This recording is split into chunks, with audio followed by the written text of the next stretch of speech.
Good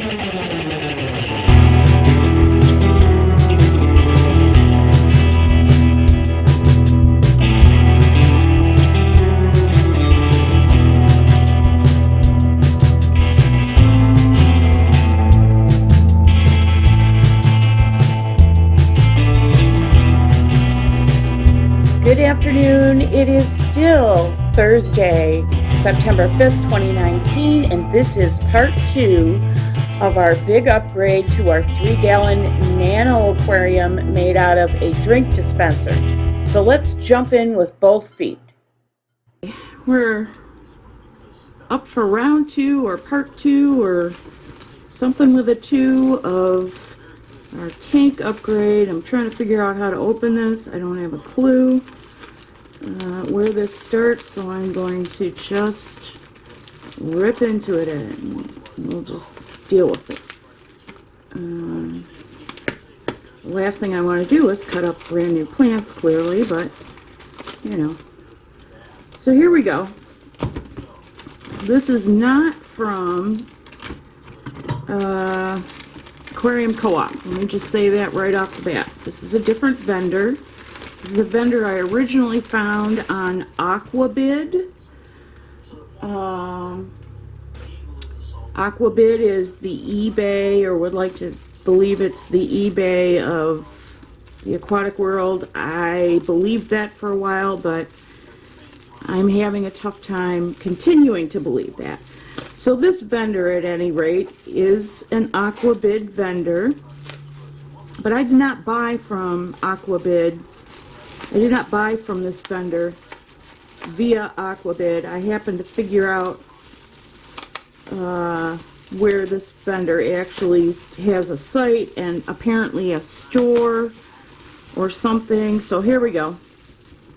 This is our Stargine Repens, and it did not come in a pot. It came in little bags, and I ordered I got the there was a promotion going on. It's still going on. Buy 2 get 1 free. So these are let's see, can you see it? Yes, these are heat sealed, and so we're just going to cut them open. Oh wait, before I do anything else, here I have right around 2 cups of water. It's 500 milliliters. And whenever you are buying plants that you're not sure of the source, it is my opinion that a bleach dip is in order if you want to minimize or eradicate the chance of getting pond snails. So to that, I'm going to add a little less than 100 milliliters of bleach.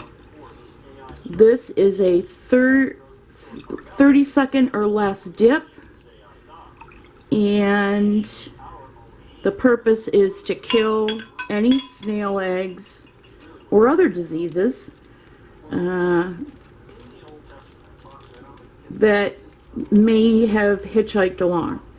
So if you'll recall, my first order of plants, I had pond snails, and I'm still hunting down the very hardy ones, which is why I have not put the water lettuce back in. One of the reasons I have not put the water lettuce back in is because they still have pond snails, and they are going to get dipped today. I was waiting until I got a plant shipment to do all the dipping. Everything else, you know, I see occasionally what I think could be a baby pond snail, but I have to wait until it gets big enough to distinguish it from the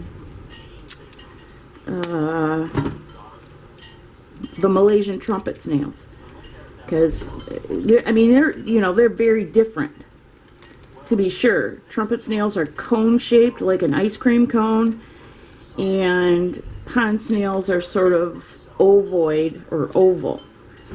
So here we have, and S. repens, by the way, is a stem plant. These are not rooted, these are clippings. How do I know?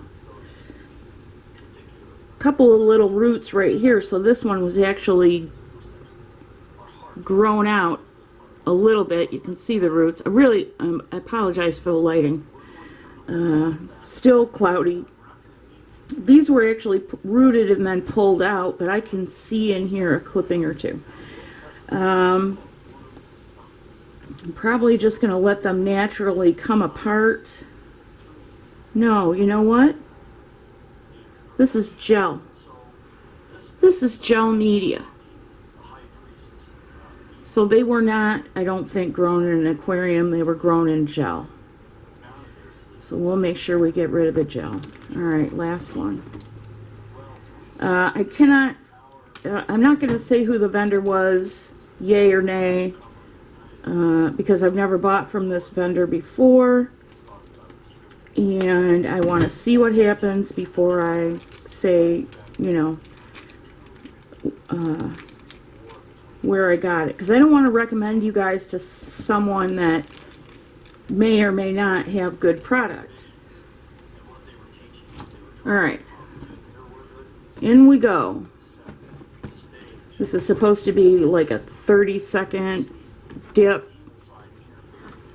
and then in this other bowl we have just clean water. Now normally if you just swish it around, you should be able to wash off or minimize the concentration of bleach. But actually what I'm going to do off camera is wash these a second time, just to be safe. Alright, so back in a second. We're back, and we've washed our plants there, and they're sitting in clean water. And I know that I bought dechlorinating conditioner, but where it toddled off to, I'm not sure. So we're just going to move on. Now, I said I was going to, when I did the unpackaging of this little Nano air pump, I said I was going to do it off camera, and I'm glad I did, because to put this whole thing together, there's no way I could have done it on camera. Just trust me on this one. Alright, let's see if I can at least pull it apart and show you what I did. Alright, see in here, see the black line? That's black. There we go, right there. That is a black piece of tubing, and this is I had to take, it's about I'm gonna say 1.25 inches from the underside of this down is about 1.25 inches, and the only way to put this together without fumbling around was to do exactly what the other guy did that I saw this set up, is to put a little bit of tubing in there, because you can't get this airstone type device in there any other way, and I'm just turning it to adjust it. These little blue plates have a plastic plate in the middle, and if you rotate one way or another, you're going to tighten it or you're going to loosen it. So now this goes back into its, nope, it doesn't. The filter sponge goes on, and by the way, this is a coarse, can you see how coarse it is? Very coarse filter sponge. I will probably size it down at some point to a finer filter sponge, but not right now. So we're going to put this back, this whole thing back together and get it seated properly. And without being able to actually see it, I just have to kind of twist it. There it goes, part of it anyway. There we go. Okay, that just sits in there via friction. We still have to plant the plants, so I'm not going to fire this up. But your air line, you would feed your airline hose through here, out this end, attach it here, then attach the uptake get it seated well. And this is, you know, your air lines coming out here. This is your little air stone, and it would attach, the other end of your air hose will attach right here. And we're going to do that in a minute. But first, I want to actually put this on the lamp and get it positioned. And I'm going to do that off camera, and I'll move you so you can see it in a minute. Oh, well, see, that's what I was trying to avoid, moving you at all. All right, back in a sec. The next thing is we want to plant our new plants. And for this, I'm going to use a pair of bent tweezers. These are not aquatic tweezers. They are stainless steel, but they're not aquatic tweezers. Aquatic tweezers are usually 9 to 12 inches long or something like that, and these are not them. I'm going to peel off a couple of leaves, since this was apparently grown in media, gel media. I'm just going to pull off this stuff, you know, it's just going to rot away anyway. Here we go. The people in the know say to plant them an inch or two apart, kind of like tomatoes. You know, you plant tomatoes with a little bit of room around them. Same thing here. I think we have room for one in here, maybe. And hopefully our friends, the Malaysian Trumpet snails, will not uproot them. They're doing a fantastic job, don't get me wrong. But they sure are making a mess out of things. Probably should save some and root it in something else. But I don't have a something else. The poor dwarf water lily still doesn't have a home. All right, I think that's as good as we're going to get right there. I'll see you in a minute. Unfortunately, one of our little snail friends is caught in a sand vortex. You can just see it where that leaf is dancing around. Right there. That's a snail. And the snail seems to be able to figure out how to navigate the sand vortex and is making a decision about what's the safest method out, and is going right into the power stream. It'll be interesting to watch and see what happens. So I'm going to let you watch the snail dig its way out or dig its way in or do whatever it's going to do while I dip the water lettuce, which is for all intents and purposes almost dry, which is awesome. I'm going to dip that stuff in the bleach solution to kill whatever snail eggs or snails might still be in there. So you have fun, you and our buddy, the Malaysian trumpet snail.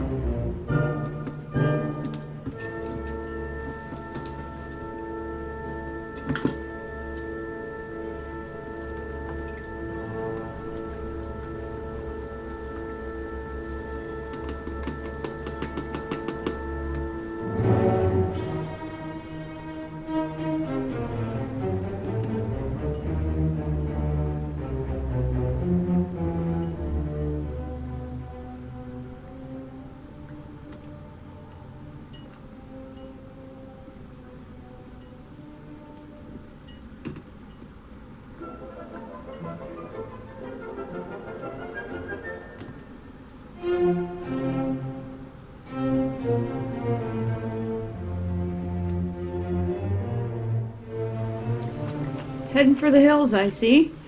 I'll have to wait for the, when I do editing to see how he got himself out of there, but you guys already know. So I found the water conditioner, which is great.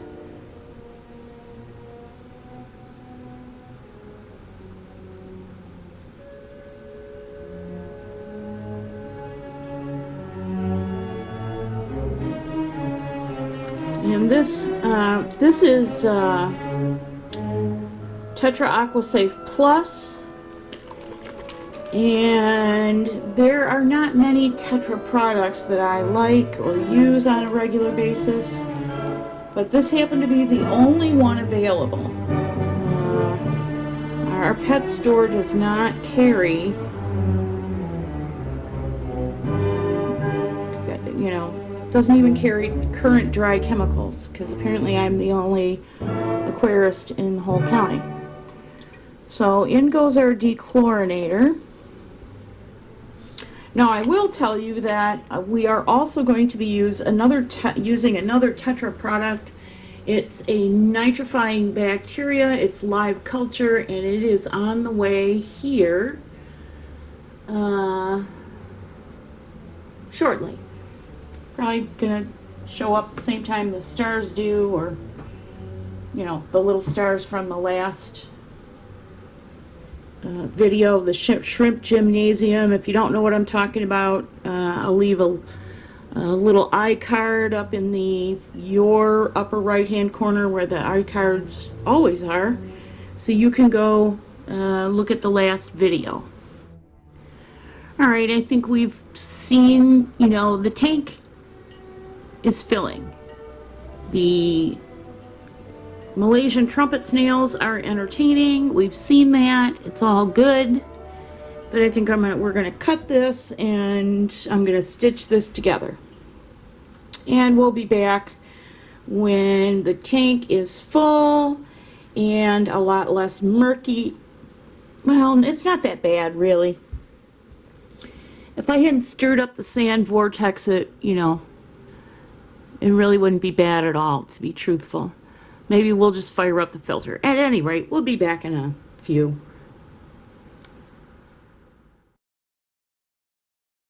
We're not quite full yet. We're going to zoom out, and I'm going to have to move you, I think. So, pardon the jarring.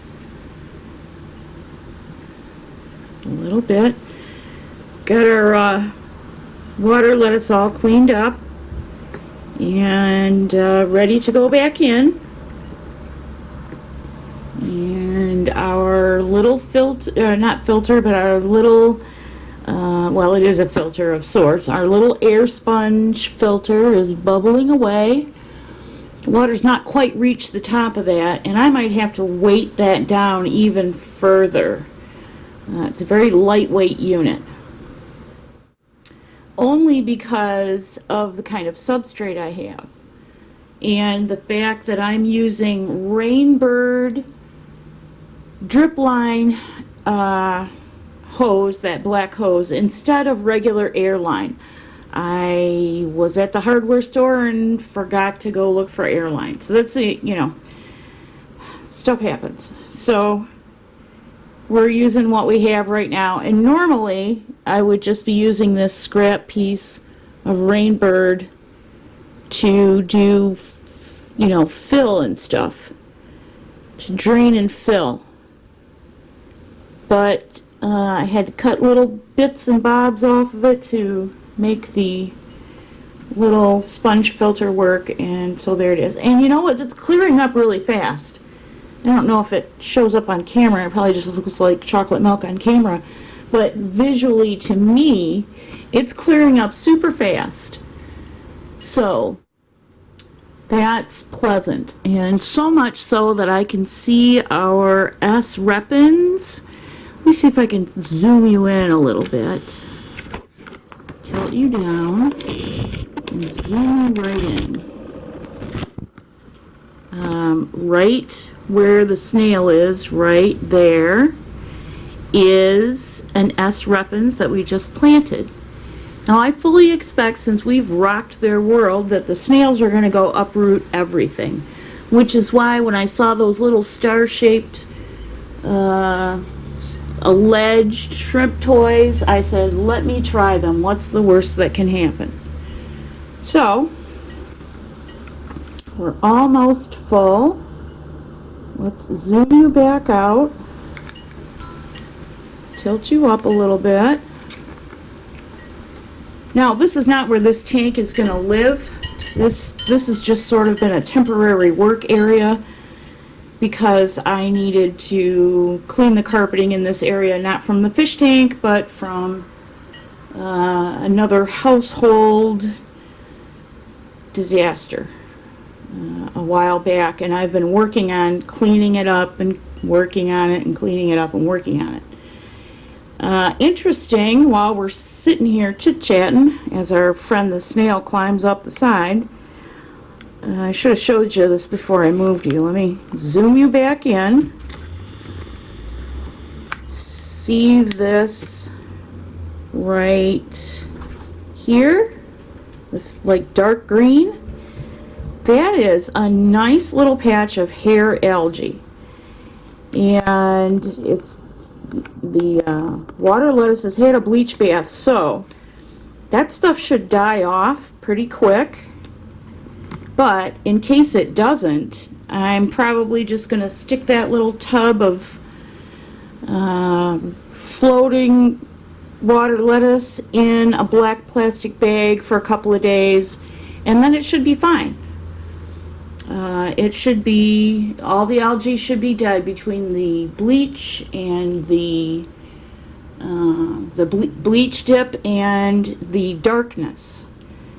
Algae needs lots of light. And to be honest, I left the little deli dish sitting in the window.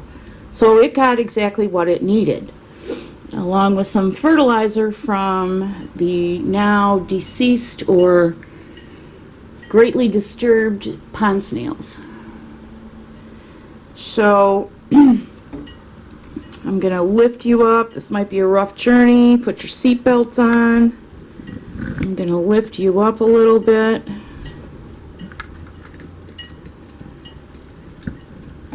As carefully as possible. I know this might cause somebody seasickness. I'm sorry. But I'm trying to be gentle about it. Now, if we tighten down our little fastener here on the camera, you can clearly see surface agitation, which is what I needed. I probably don't even need that much. Let's zoom in a little bit. I probably don't even need that much agitation, and if I can ratchet it down, I will. But that's from that little Nano filter. And I have to tell you, again, I appreciate Aquarium Co-op for whipping us out our order over the holiday. Well, not over the holiday, but just prior to the holiday, and getting it in the mail, because now we can solve some problems for sure. But also, I can get those little power heads, those little air pumps, wholesale. Not from them, but from a wholesaler. I found out in doing all kinds of searching and whatnot. I can actually put those in Alpaca Made eBay store, and I will let you know if I choose to do that.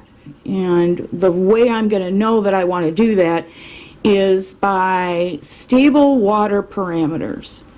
You know, we've kind of been up and down because this is, you know, organic potting soil, and it has some decomposition that the snails are making sure get turned over and using as a food source. So if our water parameters start marching down the stability line, that floating thing you may or may not be able to see is actually yet another piece of perlite. Anyway, I digress. If I can, if this helps stabilize this small volume of water, I will be carrying those. For those of you who are interested in doing small aquariums for whatever reason.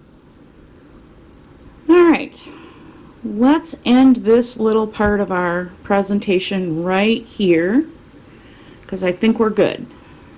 You may have noticed earlier and in part one, when we put up the tank logs, all of our NH and NOs, our ammonia, our nitrates and nitrites were at 0 parts per million. Well, I didn't do a water change, or I knew I was going to do a water change, so I didn't do a water test. So real quickly, we're at 71 4, I think, Fahrenheit. pH is 7.8. The ammonia is 0.2 parts per million, and both nitrates and nitrites are at 0 parts per million. Those nitrates are starting to bother me. You should not have 0 parts per million nitrates. You should have some nitrates. And that was the reason when I saw the little nano filter to try and grow some beneficial bacteria in that tank. Because small water volumes, as we said before, are hard to keep stable. And no livestock until we're stable. So if you want to drop me a line, you can find me on Twitter at John1410. Please like, comment, and share. If you are interested in this kind of stuff, or if your kids are bugging you to get an aquarium, you know, these couple of videos might be a good lesson for them. That is truly all we have for you on this second part of our two-part major upgrade series.